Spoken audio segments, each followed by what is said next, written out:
músico profissional desde os 8 anos de idade, ele aprendeu cedo que levar a vida na flauta exige mais do que talento, pede disciplina, estudo e muita dedicação. Improviso sempre fez parte da sua vida, tanto na música quanto nas respostas bem-humoradas e afiadas. Muita diversão hoje com a arte de Derico Ciotti.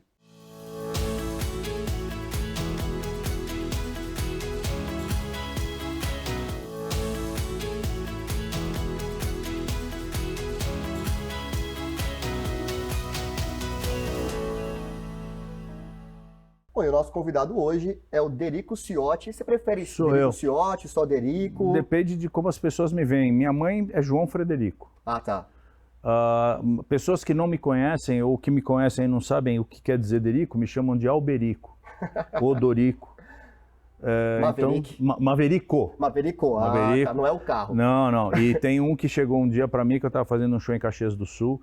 Ele olhou pra mim e falou assim, cara, bicho, você é o Doritos, né? Porra. Então, rapaz, você respondeu? Falei, minha mãe, Dona Elma, me deu esse nome. Do salgadinho. Exato. Adorava o salgadinho. Pô, bicho. Mas então você pode me chamar do que você quiser que tá valendo. Você vai responder. Opa. Então eu vou começar pela forma mais formal, chamando de Dorito. Que é o que tá no nascimento. Tô brincando. Derico, vamos lá. Vamos começar, na verdade, falando sobre a sua iniciação musical. Como é que foi? Assim, a gente sabe que você, pesquisando sobre você, que você vem de uma família musical, seus pais são músicos. Como é que foi o seu início na música? Então, eu sou de uma família de pianistas, na verdade, né? Todo mundo em casa tocava piano. E eu sou o caçula de 3. Minha mãe, pianista, meu tio, muitas das pessoas que estão vendo a gente aqui agora, devem se lembrar do meu tio, foi irmão da minha mãe, Pedrinho Matra, que foi um grande pianista. Teve uma época da Bossa Nova, tinha programa de televisão e tudo mais. E aí, tinha umas coisas que eu via, eu era muito moleque, né? Eu comecei a tocar flauta com 5 anos de idade. Porque eu assoviava com 1 ano de idade. E a minha mãe, porque a minha mãe era Dona Mercedes Matra, 95 anos de idade, acabei de ver ela hoje, fui visitá-la. Toca o pianinho dela ainda e tal. Ela tinha na cabeça dela que uma criança com 5 anos de idade já estava apta a ter uma iniciação musical. Então ela estipulou que com 5 anos de idade os filhos dela iam entrar em alguma coisa voltada para a música. Uhum. Meu irmão mais velho fez isso, meu irmão do meio, pianista Serginho Ciotti, também faz isso até hoje. E eu, quando fiz 5 anos, eu falei, só que aí falou, o Deriquinho vai tocar piano, todo mundo toca piano. Porque em casa tinha piano assim, no banheiro, na cozinha, em todo lugar em casa tinha piano. E aí ela falou assim, mas eu assoviava, e me deu uma flauta doce, aquelas flautinhas de iniciação musical, que a gente em off estava até falando disso, né? Sobre a música, a flauta doce. Aí eu tenho até hoje essa minha flauta. Eu tô com 59 anos de idade, ganhei essa flauta com 5, a minha flauta tem 54 anos de idade. Que demais. Aquela flautinha mesmo. Sei. Aí eu olhei aquela flauta, comecei, e aí era uma extensão do que eu fazia. Eu já fazia isso. Então pegar aquilo, apitar aquele negócio, tava certo. Botei os dedinhos lá, era uma questão de ergonometria. Aí comecei a tocar, me dei bem, com 8 anos eu me profissionalizei. Foi o primeiro show com cachê que eu fiz com a minha mãe tocando piano, foi minha partner durante anos.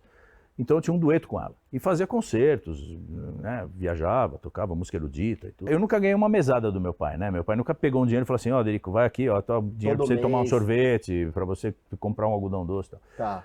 Então o que ele fazia? Ele gerenciava o meu dinheiro. Mas você encarava aquilo como uma brincadeira ou como um trabalho? Não, eu estudava 8 horas por dia, Bruno.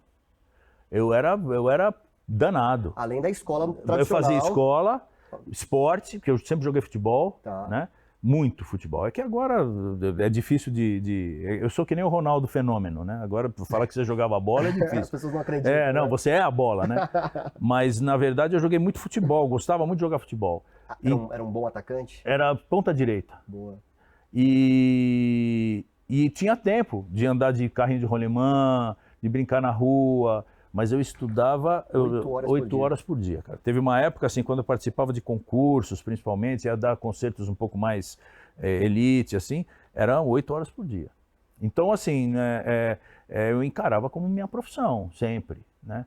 Mas eu nunca deixei de fazer as outras coisas, namorei, as coisas normais. Mas eu tinha lá, eu era o Deriquinho da flauta. Impressionante. Joãozinho da flauta, porque eu sou João Frederico, né? E nessa época, o seu interesse por música era muito a partir do que os seus pais te apresentavam? Ou você, já Também. adolescente, já gostava do que seus amigos ouviam, as bandas de rock dos Então, anos 70? Como é que era isso? Eu tinha dupla personalidade, né? Ao mesmo tempo que eu tocava, estudava e vivenciava Mozart, Bach, muita coisa do barroco, né? Telemann, Vivaldi, e ia atrás, Haydn, Handel, Schumann, Schubert, vixe Maria, tanta gente que eu estudei. Eu tocava Ian Anderson, Jethro Tull, rock progressivo, Emerson Lake and Palmer, Triunvirá, Passport, e escutava depois Michael Jackson, Peter Frampton, entendeu? Beatles, Elvis Presley. Então eu tinha uma gama, e fora os brasileiros com quem eu cheguei a tocar depois, né? Antes de entrar no Jô, né? Eu tocava com Itamar Assunção, Arrigo Barnabé, Grupo Rumo, Premê, Língua de Trapo. Eu participava, exatamente, que eu participava de um projeto, que eu tinha um grupo que chamava Grupo Ânima, que a gente participava de projetos em comum com a galera que estudava na ECA. Então tinha um teatro que chamava Lira Paulistana, claro, ali na Teodoro Sampaio, na frente da Benedito Calixto. E ali era o centro dos final dos anos 70, começo dos anos 80, que efervesciam essas manifestações de grupos, né? E eu participava disso. E então eu frequentava os vários nichos da música. E uma coisa ajudava na outra, porque a música erudita me dava uma disciplina para a música popular e a música popular me dava uma malemolência para a música erudita. Então ficava uma coisa bem equilibrada, assim. Eu imagino que nessa época você impressionava os seus colegas justamente por ter essa formação erudita, né? Ali por ser novo. Exatamente, por ser muito novo. Por ser moleque. Então, assim, eu tinha duas coisas que eram muito importantes e que eu só vinha dar valor quando eu entrei no programa do Jô, que era disciplina e eu sabia ler. As partituras. Isso era uma maravilha, porque eu gravava muita coisa. O cara chegava e falava assim, Dericão, você pode amanhã, 2 da tarde, estava no estúdio tal, leva a tua flauta, nós vamos gravar isso. Eu falei, tá bom. Aí ele botava a parte na minha frente, eu não sabia nem o que era, não fazia a menor ideia do que era. Botava a parte na frente, 3, 4, pá, eu saía tocando. Gravava. Aí o cara falava, amanhã você pode estar, amanhã, depois da manhã. Então, além dos concertos, além das coisas, eu comecei a ganhar dinheiro fazendo show, gravando.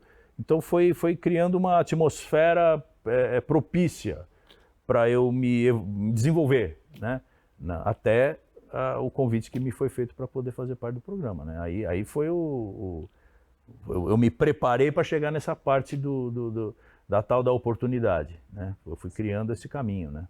Quando ele lá chegou, você estava muito bem preparado já. Exatamente. Né? E falando com pessoas que eram do quarteto, o maestro Edmundo Villani Cortes, maestro. Eu tocava músicas dele nos meus concertos. Bira, Rubinho e o Miltinho, a média de idade era 55, 54. Eu tinha 22. Imagina. Uma faculdade, né? Você aprendendo ali com eu fiquei 28 anos lá. Sim. Então, na verdade, o meu preparo, tanto estrutural de profissão quanto psicológico, o psicológico foi melhorando conforme eu fui me adaptando à nova situação. Mas o estrutural de profissional, pô, bicho, tava tudo certo. Eu tinha 14 anos de profissão, estava com 22 anos de idade e tinha 14 anos de profissão. Verdade. Então, na verdade, era uma consequência. Aí depois a minha maturidade, a maturação da coisa foi acontecendo conforme eu fui entrando na linguagem daquilo que estava me oferecendo, que era o programa de televisão, que eu nunca tinha feito, né? Sim. E aí é legal, porque daí tem aquela coisa de imediato, né? O que vocês, né? As pessoas que veem a gente aqui não fazem ideia do que acontece around para que isso seja colocado no ar. Você falou do programa do Jô, e assim, você tinha uma formação... Você teve uma formação erudita, sim, mas você ganhou notoriedade com o jazz. Tocando sax, que nem era um instrumento. Exatamente. Que está muito calcado na improvisação. Como é que foi lidar com isso? Era o assessor de assuntos aleatórios. Quando eu entrei no programa, que eu entrei com 22 para 23 anos, deu 3 meses de programa, eu comecei a responder perguntas que até então essa interatividade não existia no programa. Os músicos não eram lapelados, não tinha microfone para as pessoas falarem, interagirem. Isso eu não sabia. Não tinha. Então o que começou a acontecer? Como eu tocava flauta e sax, eu tinha um microfone para o sax, que ficava parado ali naquele movimento, e eu tinha um microfone aqui que era para flauta. Esse microfone me deu uma janela para o mundo, porque a partir daquele microfone eu comecei a responder umas perguntas do Jô, ele começou a fazer uma... olhava para mim e achava que eu tinha condição de responder as maiores barbaridades do planeta. Isso era tudo improviso, porque não tinha roteiro. Não era um negócio Dericão, é o seguinte, vai aparecer aqui no momento tal, uma entrevistada que vai falar sobre tal assunto, o Jô vai perguntar isso para você responder isso. Nunca isso aconteceu. Em 28 anos que eu fiquei no programa, nunca isso aconteceu. Mas lidar com esse improviso, tanto na música quanto ali nos assuntos aleatórios, como você colocou, não te dava um frio na barriga? Até hoje. Agora, quando a gente estava sentado aqui para começar a gravar, quando você falou gravando, 3, 2, 1, eu falei, nossa, cara. Mas isso é que é legal. Porque isso é que dá o ânimo de você levantar da cama e fazer o que você tem que fazer. Porque é aquela coisa do inusitado, do momento único que a gente está passando aqui. Sim. Né? Então, é uma forma de eu conhecê-lo, é uma forma de as pessoas me conhecerem, é uma forma de eu estar em contato com a sua produção, com a sua direção, revendo pessoas com quem eu trabalhei durante anos. Né? Então isso a minha vinda para cá hoje foi nostálgica, em vários pontos, né? No ponto de rever pessoas, no ponto de passar por essa situação de gravar, de estar no estúdio, de ver câmera funcionando, luz e preparação, passar na maquiagem e tal. Essa rotina, eu fiquei 28 anos fazendo isso. Então eu estou há 9 sem fazer, né? Que o programa acabou em 2016. E até hoje eu tenho essa coisa de querer fazer o melhor, será que eu vou responder direito? Será que, né, trouxe a flautinha para tocar? Será que eu vou tocar? Será que eu não vou tocar? Sabe? Isso é que é legal, isso é que é bacana, porque daí tudo pode acontecer, né? É legal isso. Como foi a época que você, com 20 e poucos anos, entrou no programa do Jô, na época Jô Soares 11h30, no SBT, e se rolou aquela questão de você, como foi para lidar com a fama, se rolou um certo deslumbramento, a notoriedade além da música, com toda a exposição que um programa de televisão proporciona, como é que foi isso para você? Então, Bruno, assim, eu até os 22 anos de idade, eu trabalhei em música erudita, toquei com orquestra, era solista, toquei depois música pop, comecei a tocar contrabaixo elétrico, tocava em boate, dava aula, virava noite, virava dia, fiz faculdade e trabalhava para ganhar um almoço para vender o jantar, casei. Tudo isso antes de entrar no programa do Jô? Exatamente. Aí quando eu estava com 22 anos de idade, minha mulher, eu estava casado há 1 ano, que eu casei com 21, e minha mulher estava grávida, estava assim, teve filho 1 ano depois, né? Eu tive filho com 22 para 23. E eu não tinha plano de saúde, eu não tinha 13º, não tinha férias, não tinha fundo de garantia, não tinha nada, não tinha poupança, não tinha nada, não tinha carro, não tinha telefone. Só tinha instrumento e cabelo, né, que depois eu perdi também. Aí veio o negócio do programa do Jô, no dia que meu filho nasceu, dia 7 de março. Aí eu comecei a trabalhar, comecei a ter fundo de garantia, 13º, férias, CLT. Então eu passei a ter um status de músico profissional contratado, que 99,9% das pessoas que faziam a mesma coisa que eu não tinham. Mas nessa época, qual que era seu sonho, seu objetivo? Ser uma pessoa famosa. Ah.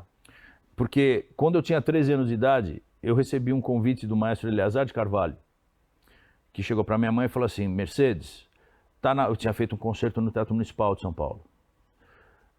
Tá na hora do Derico ir embora, estudar na Alemanha. Ele vai se tornar um grande músico, talvez o melhor flautista do mundo. Aí eu olhei para minha mãe e falei assim, mas eu não quero ser o melhor flautista do mundo. E outra, eu não falo alemão.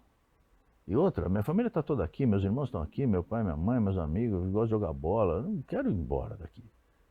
Ah, tá bom, então não vai. Porque o que aconteceu? Quando eu trabalhava, uma das coisas que eu adquiri por conta do meu trabalho e por conta da minha capacidade de percepção das coisas e da minha disciplina e do meu respeito pela hierarquia, um monte de coisa. O meu pai me deu um negócio que para mim foi um grande trunfo e um dos grandes patrimônios que eu tive, que foi autonomia. Então eu podia, em alguns momentos, decidir algumas coisas. E essa coisa eu pude decidir se eu ia ou não para a Alemanha estudar flauta. Seu futuro, no caso. Eu falei que não queria ir. Aí meu pai falou assim, tá bom, então você não vai. Só que eu falei, mas não é assim, tá bom, você não vai e tudo, eu volto e fico jogando bola. Não, vocês vão ouvir falar de mim. Eu com 13 anos de idade. Porque eu vou me tornar um cara famoso. E o que era para mim a fama? Era tocar na banda do Caetano Veloso. Isso, se eu conseguisse tocar na banda do Caetano Veloso, puta, minha mãe ia se orgulhar de mim, meu pai ia falar que, puta, tal. E por que o Caetano? Porque eu adorava o Caetano Veloso e eu ouvia as músicas do Caetano Veloso e falei assim, cara, eu quero tocar na banda desse cara. Eu vou tocar flauta na banda desse cara. Aí, tá, não toquei na banda do Caetano Veloso. Mas apareceu um outro Caetano Veloso na minha frente quando eu tinha 22 anos de idade, que foi o Jô. E quando eu entrei no Jô, eu toquei com o Caetano Veloso. Então, por vias diversas, eu cheguei aonde eu queria. Você contou essa história pro Caetano? Não, nunca. Putz. Nunca contei pra ele. Mas tudo bem. Não, mas eu falei pra ele que eu realizei meu sonho. Mas não cheguei às vias de fato de falar pra ele qual era o que era a história. Mas eu falei, cara, hoje eu tô realizando meu sonho. Ele, ô, Derick, pelo amor de Deus. A partir do momento que eu comecei a tocar no Jô, eu comecei a sair na rua e as coisas mudaram de figura. Porque eu passei a ser um cara reconhecido na rua. As pessoas me paravam para dizer que elas gostavam muito de mim e que tinham me visto e que como eu era lindo. E eu falava, bicho, que é isso? Bicho? Eu não podia mais entrar no... E outra, privilégios que eu nunca me envaideci de ter e nunca me coloquei à disposição dessas benesses. Mas tinha, eu não entrava em fila, eu podia... descontos, e eu falei, cara, que mudança brutal. E aí aconteceu uma outra coisa, que aí entra no que você me perguntou. Eu era famoso não por tocar, eu era famoso por responder as perguntas que o Jô fazia. Então o assessor de assuntos aleatórios se sobrepôs ao músico Derico. Nesse momento eu pedi para sair. Eu cheguei um dia no programa do Jô, a Márcia está aqui, a Miriam também, dificilmente você encontrava o Jô sozinho no camarim. Na verdade, o que menos aconteceu foi uma reflexão. Porque se eu tivesse feito uma reflexão, eu não teria agido do jeito que eu agi. Foi num impulso. Que eu pensei? Falei, pô, cara, eu saio na rua, as pessoas falam assim, pô, cara, eu te vi ontem no programa, sensacional. Aquela resposta, meu, conta uma piada aí. Eu falava, cara, mas eu não sou comediante, bicho. Eu trabalho com comediante, mas eu não sou comediante, sou músico. E eu ficava na expectativa de receber algum afago do tipo, pô, vi a música que você tocou, cara, você tá tocando bem. Pô, que instrumento que é aquele lá? Não, ninguém queria nem saber se eu tava tocando, se eu não tava tocando. Isso na minha cabeça, porque o feedback que vinha pra mim era torto. E aquilo começou a me incomodar. Eu falei, cara, tá na hora de eu ir embora. Porque eu agora sou um cara conhecido, eu tô na rua, todo mundo me conhece, eu consigo agora pegar isso pra mim e meter bronca na minha carreira, tal, não sei o quê. Opa, é a hora. Devia ter 24 anos. Aí eu entrei no programa, eu entrei no camarim do Jô, ele tava sozinho, cara, mas assim, tipo uma luz era iluminada. Eu falei, bacana, eu chamava ele de bacana, ele me chamava de bacana. Eu falei, bacana, posso entrar? Ele falou, pode, fecha a porta. Aí eu entrei, fechei a porta, fiquei eu e ele no camarim, menor, não é num camarinzão ainda. Falei, puta, Jô, eu preciso falar com você, cara, é o seguinte, tal. Aí contei, falei, ó, eu tô no programa do Jô, aqui tá legal pra caramba, 11h30 e tal. Só que, cara, eu saio na rua, todo mundo fica perguntando, fica pedindo pra contar piada, o negócio do assessor. Cara, eu acho que eu consigo agora transitar por conta, então eu acho que eu vou sair. Ele olhou pra mim assim, cara, falou assim, como assim? Eu falei, então, cara, eu acho que dá, cara, eu sei que é ruim, eu gosto muito daqui. E ele falou, cara, senta aqui. Ele gostava de pegar assim, né? Ele era muito tátil, né? me pegou na mão assim e falou assim, Derico, larga de ser idiota. Desse jeito. Olha, não, textualmente, larga de ser idiota. Usa o assessor de assuntos aleatórios para alavancar a sua carreira de músico. Fica aqui, aproveita a mídia que você tem e faz, porque você trabalha de segunda, terça e quarta, de quinta a domingo, você pode fazer o que você quiser. Eu nem sei onde você está, nem me interessa saber onde você está. E outra coisa, e aí pegou de novo na minha mão, o dia que você for imprescindível, você volta aqui e conversa comigo nesses termos. Agora você não é, cara. Então volta pro camarim, se troca, vamos trabalhar. Cara, aquilo foi uma ducha de uma cachoeira de água límpida, vinda do rio, de gelo, dos anos. Eu voltei e falei assim, cara, nunca mais eu vou falar com ele desse jeito. E eu nunca mais vou pensar isso que eu estou pensando. Porque foi a fama que me pegou de uma forma que era completamente desproporcional à estrutura que eu tinha para aguentar isso, sabe? Na verdade, eu acho que é diferente de você lidar com as benesses de você não pegar fila, de você ter desconto, de você ganhar presente e tal. Isso é uma coisa da fama. A outra é o seu pensamento com relação a você e ao seu futuro. Isso eu acho que é o pior. Que você acha que você pode tudo, que você consegue tudo, e a TV principalmente te dá isso, essa condição de pensamento. E se você não tem um mínimo, e o Jô, cara, ele poderia ter feito o que ele quisesse comigo, porque eu era moleque e tinha 500 pessoas na fila esperando eu dar essa na trave para ele me mandar embora. Substituir você. Cara, ele foi de uma gentileza, de uma generosidade, de uma paternidade que eu não esqueço. Porque depois eu fiquei 28 anos lá, entendeu? E ele sempre me dando apoio, sempre querendo saber como é que estava a minha vida profissional e me ajudando nas divulgações dos produtos que eu tinha, escrevendo atrás fazendo texto para CD, para livro, lendo meus livros antes de eu editar. Um cara que poderia ter me mandado embora, sim, porque eu fui um idiota. Então, respondendo a sua pergunta, sim, tive momentos de muito desgaste mesmo, comigo mesmo, né, na verdade. Derico, e nesses anos todos, foram quase 3 décadas de programa, teve alguma ou algumas entrevistas que você coloca no seu top 5, assim, que mais marcaram você? São aquelas que você lembra com muito carinho? Você falou agora do Caetano Veloso, pela oportunidade que você teve de tocar com ele. Exatamente. Então, aí top 5 não dá, né? Porque só as oportunidades décadas, né, que eu tive de tocar com as pessoas com quem eu toquei já mata, né? O top 5. Mas eu acho assim, o que eu colocaria como top 5 são estilos de entrevistas diferentes, por exemplo. Eu tive a oportunidade de ver uma entrevista com o Ayrton Senna, eu tive a oportunidade de ver uma entrevista com o Luiz Carlos Prestes, eu tive a oportunidade de ver uma entrevista com o nascimento do Fábio Porchat. Ele nasceu no programa, ele não era ninguém, é zero, nada. Era um estudante de uma faculdade que foi ver o programa, virou o Fábio Porchat. Não é que ele tinha estou indo lá para divulgar o meu primeiro... Não, ele não tinha absolutamente nada, zero. Tive a oportunidade de tocar com os músicos com quem eu toquei no programa, Miltinho, Bira, isso só estando lá. Eu jamais teria essa oportunidade, né? De trabalhar com ele, uma grande oportunidade, né? Ter conhecido a parte de jornalismo, de produção, de direção, Hilton Marx, Max Nunes, Willem Van Veren, a Márcia, a Miriam, a Lu, tanta gente, cara, o Dinho, o Fabinho, são pessoas que eu só tive condição de conviver porque eu estava lá, né? Então, eu acho que nesses 28 anos vai muito além das entrevistas, né? Agora, vamos elencar entrevistas. Serginho Malandro foi uma entrevista espetacular na parte de humor. A história que o Zé Vasconcelos contou sobre o T4, é um avião, aquilo é antológico.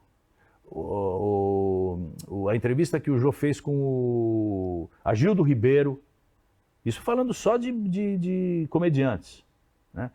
A última entrevista que o Jô fez com o Roberto Carlos, no dia 11 de dezembro, Não, dia 15 de dezembro de 2016. Ele fez uma entrevista final com o Roberto Carlos, que foi... de vez em quando eu assisto de novo. Muito emocionante. Pô, cara, você não faz ideia. Aliás, falo aqui para vocês, quem não viu essa entrevista, tá no YouTube, acesse Roberto Carlos no Jô, a entrevista do dia 15 de dezembro de 2016. Foi uma coisa, ele cantando Amigo, os dois chorando.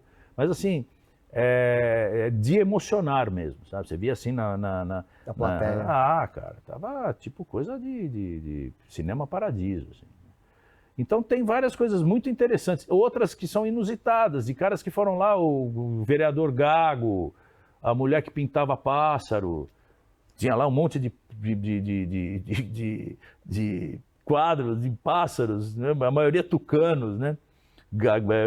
Araras, assim. Mas assim, tipo forrado, o chão forrado, de um monte de... E ela sentada, o Jô aqui, ele falou assim, bom, eu estou vendo que a senhora gosta muito de pássaros. Ela, não, odeio.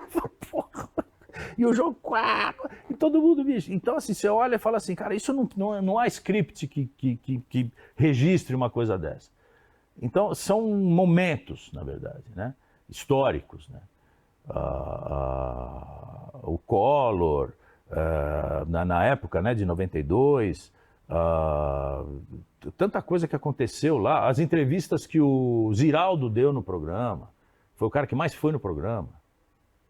Então, na hora que você vai vendo assim, de 15, 16 mil entrevistas, sei lá quantas mil entrevistas ele fez, eu acho que mais de 16 mil. Então, assim, cara, a gente viu de tudo. A gente viu passar lá a história do Brasil inteira em todas os assuntos. Todos. Tudo que você pode imaginar. Derico, e depois de 28 anos, o programa se encerra. Como é que foi virar a chave e não ter mais essa rotina de gravações, da convivência diária com seus colegas? Como é que foi esse processo? Na verdade, cada um encarou de uma forma, né? O Bira praticamente morreu, né? Ele não teve estrutura para aguentar. Ele entrou numa depressão, a depressão levou ele a uma doença incurável. Houve um momento de ressurgimento, mas aí depois ele acabou morrendo em 19.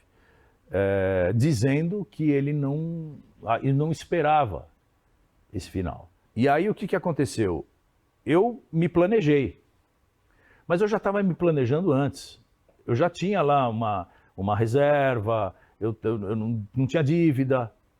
Eu falei, cara, o ano de 2016 é um ano que a gente não pode fazer dívida. Nessa época você já tinha ideia do Derico Music Truck? Aí, o Derico Music Truck, ele é anterior a eu entrar no programa. Eu tinha essa ideia quando era moleque. Então, quando acabou o programa, em janeiro de 2017, então nós fomos colocados em disponibilidade.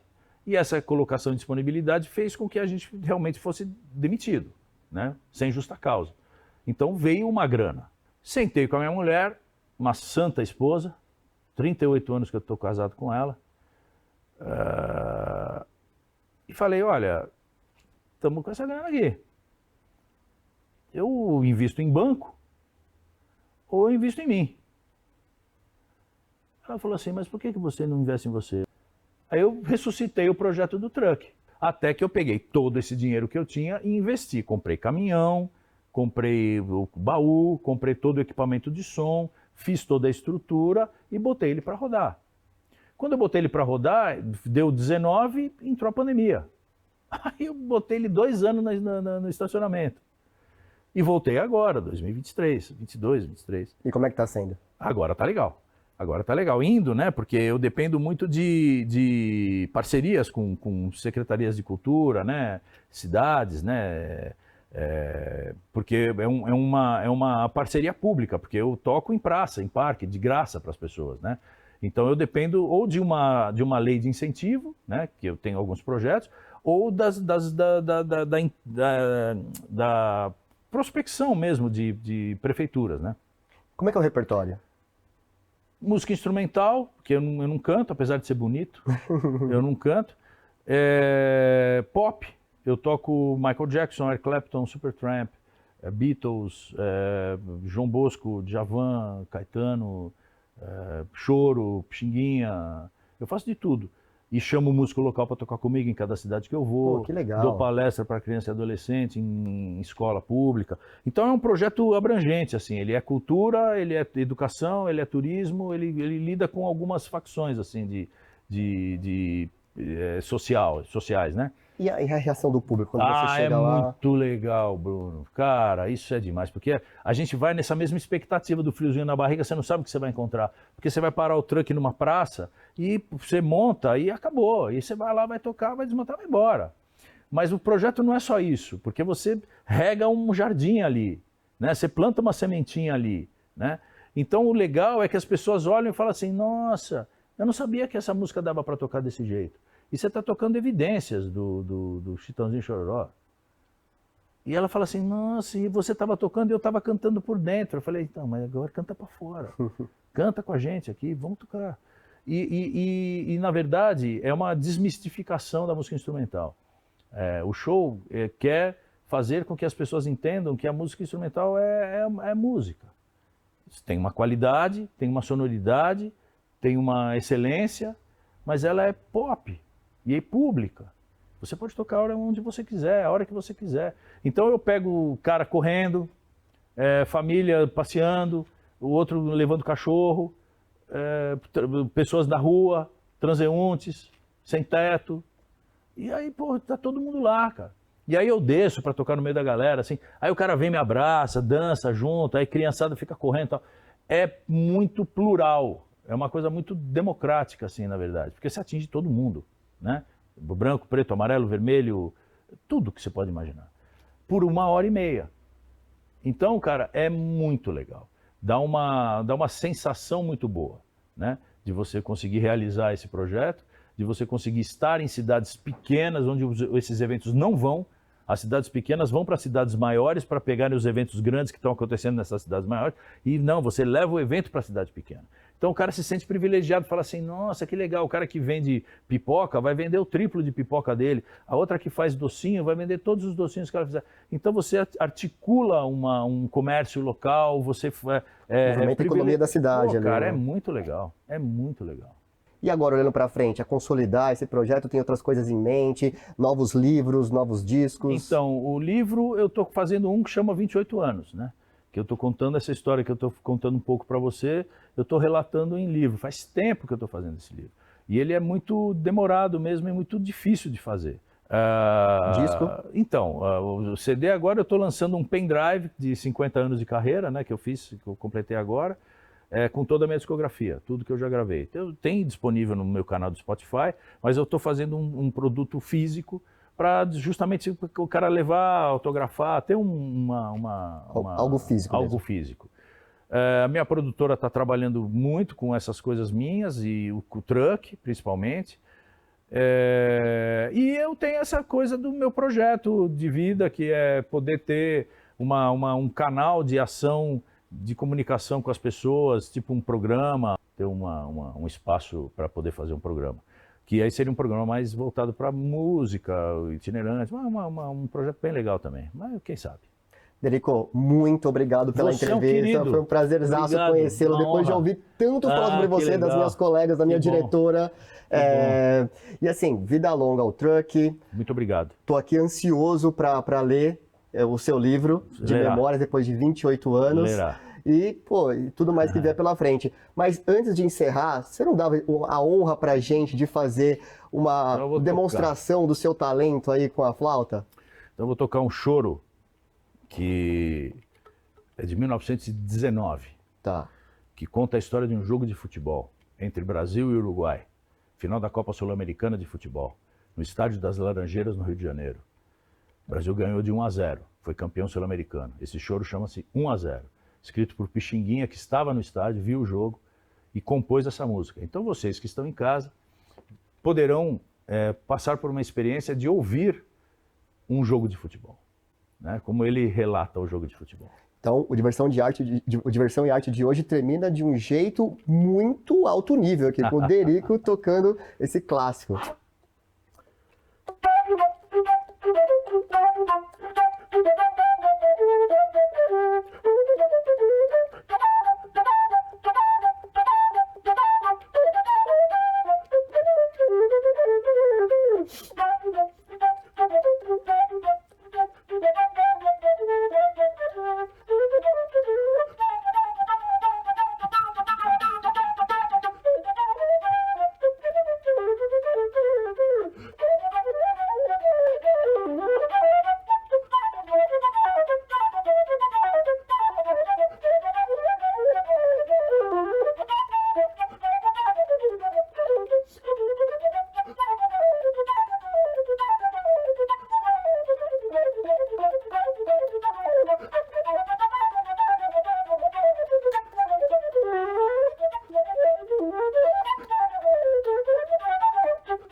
Muito bem. Demais, demais. Sensacional. Muito obrigado, Derico. Eu que agradeço, Valeu carinho. mesmo. Obrigado. Obrigadão.